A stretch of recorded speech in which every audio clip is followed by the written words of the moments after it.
عرب کے بت گدے۔ عمر بن لہی کا شام سے واپسی کا سمے آیا تو مندر کے بڑے پروہت سے بولا، سرکار ہمارے پاس بہت بڑا خدا کا گھر ہے مگر اندر سے خالی ہے، 2 دروازے لگے ہیں، کئی بار اندر گیا ہوں، اندر کچھ بھی نہیں، پھر بھی باہر کھڑے ہزارہ لوگ اسے سجدہ ٹیک کے اپنی مانگیں مانگتے ہیں، تم ہم پہ کرم کر سکتے ہو؟ وہ بولے، بول۔ یہ کہنے لگا، مجھے اپنے مندر کا ایک بڑا سا بت دے دے، اسے میں اپنے کعبے میں لگاؤں گا۔ انہوں نے اسے ایک بدحیت سا سرخ عقیق کے پتھر کا انسانی شکل میں تراشا ہوا ٹکڑا دے دیا۔ اس کا دایاں ہاتھ ٹوٹا ہوا تھا اور بولے، یہ ہبل ہے، اس سے مانگنا، اس کے نعرے لگانا، جے ہبل، ہبل اب میرا خدا ہے۔ اس نے خدا کو یوں اٹھایا جیسے کوئی بچہ گود لیتا ہے، پھر اپنے خدا ہبل کو اونٹ پہ اوندھا لٹا کے شام سے مکہ میں لے آیا اور خانہ کعبہ کے سامنے اپنی ساری قوم کو اکٹھا کر کے کہنے لگا، دیکھو تمہارے لیے تمہارا خدا لے کر آیا، یہ ہبل ہے، اس کے نعرے لگاؤ، کہو جے ہبل کی۔ لوگ نعرے لگانے لگے، بچوں کی طرح انہیں کھلونا مل گیا، بچے اس سے کھیلتے رہے، بڑے اس کے آگے ماتھا ٹیکنے لگے۔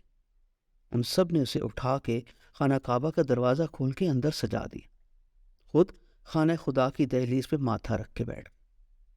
ہبل قریش کا سب سے بڑا بت تھا، اس کا دایاں ٹوٹا ہوا پتھر کا ہاتھ قریش والوں نے سونے کا بنوا کے لگا لیا۔ ہبل دراصل بال کی تحریف ہے، بال اہل شام کا دیوتا تھا، اس سے منسوب بال وقت شام کا قدیمی شہر ہے۔ بال کے لغوی معنی قوت اور مجاز آقا کے لیے جاتے تھے، قرآن میں بال شور کے معنی میں استعمال ہوئے۔ ہبل خاص خانہ کعبہ میں نصب تھا، ایک پروہت بھی انہیں مل گیا، وہ شاید کچھ عرصہ شام میں بت خانوں میں رہ کے بتوں کے نام سے لوگوں کو ڈرانے کے فن سے آگاہ تھا۔ بستی میں کوئی آفت آ جاتی تو وہ لوگوں کو ہبل کی طرف متوجہ کر کے ڈرانے لگتا، کہیں لڑائی جھگڑا ہو جاتا کہتا، آؤ ادھر ہبل فیصلہ کرے گا۔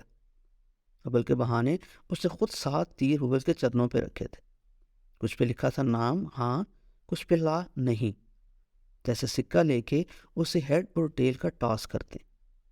تو تیروں سے فیصلے کرنے لگا، لوگ فیصلہ ماننے لگے۔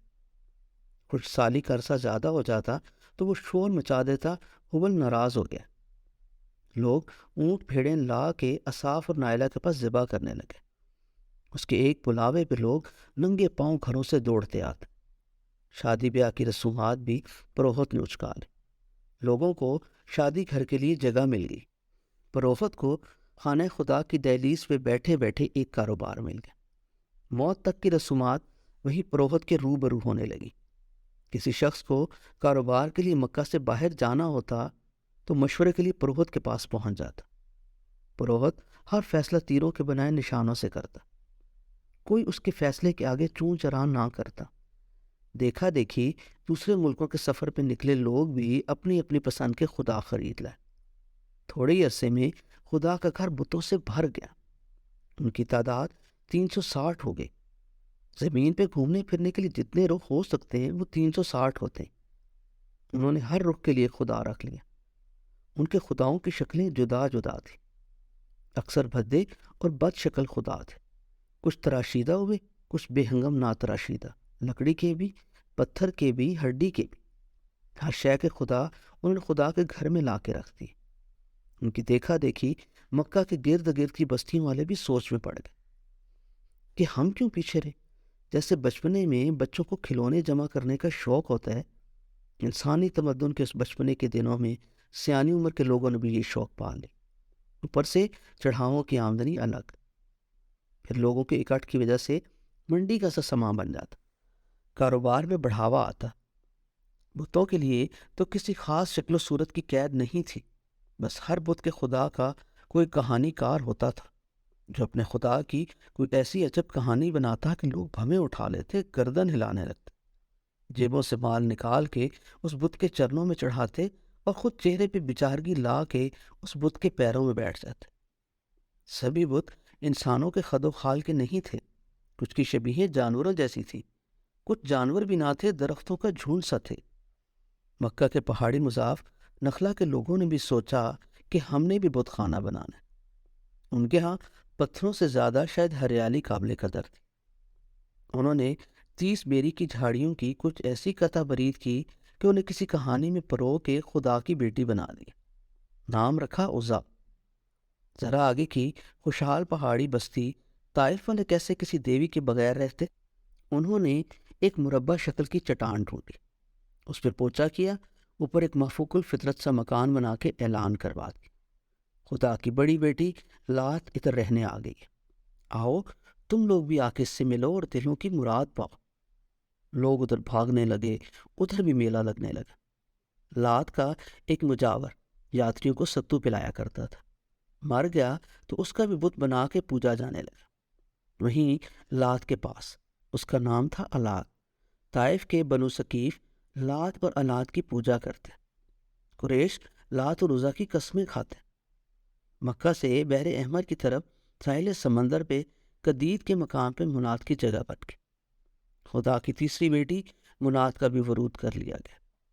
یثرب کے اوس اور خزرج کے علاوہ قرب و جوار کے کئی قبائل منات کی منتیں کرنے لگے۔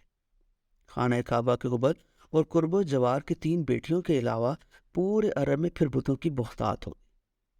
ہر خاندان، ہر قبیلے نے سوچا کیوں نہ وہ اپنا خاص بت بنا کے رکھے جو کسی اور کا نہ ہو۔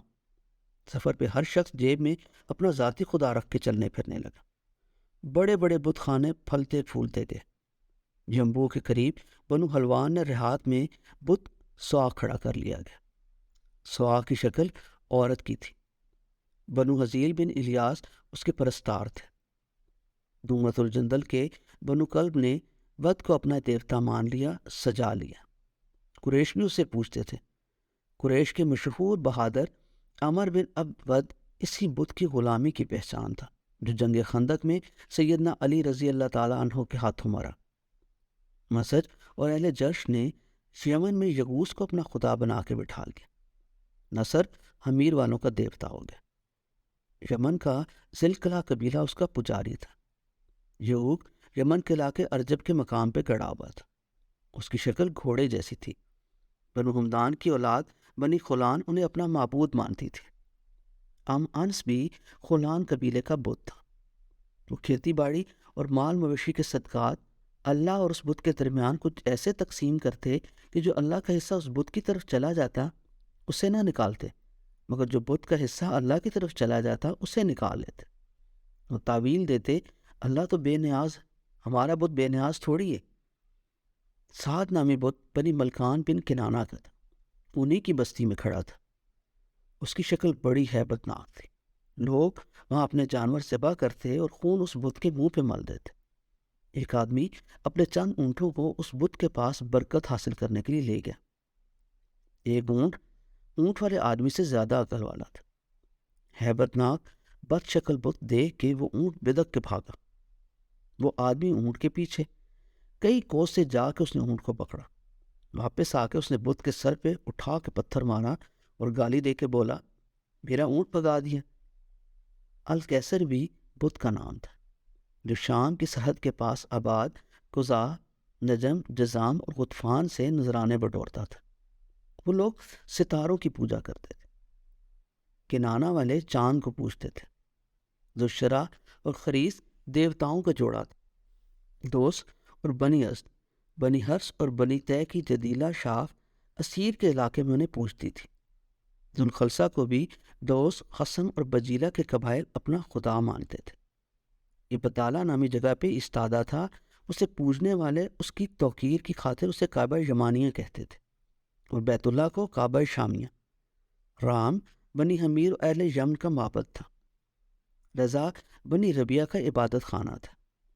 ذوالقبات کو قبیلہ بنو تغلب اور اولاد وائل اور ایاد نے پوجا پاٹ کے لیے سناد نامی جگہ پہ سجایا ہوا تھا۔ ذوالکفین قبیلہ دوس کا دیوتا تھا۔ سیدنا طفیل بن عمر دوسی مسلمان ہو کے اس لکڑی کے بت میں آگ بھر کے اسے جلایا تھا۔ بتوں کی پوری فوج تھی جس نے سارا عرب تاراج کیا ہوا تھا۔ اکثر یہ بھی ہوتا کہ لوگ ایک دوسرے سے اپنا خدا بدل لیتے۔ کسی کا بت ٹوٹ جاتا تو روتا پھرتا کہتا، ہائے میرا خدا مر گئے، مجھے کوئی خدا لا دو۔ خوبصورت پتھروں کی مانگ بڑھ گئی، ان کی قیمت چڑھ گئی۔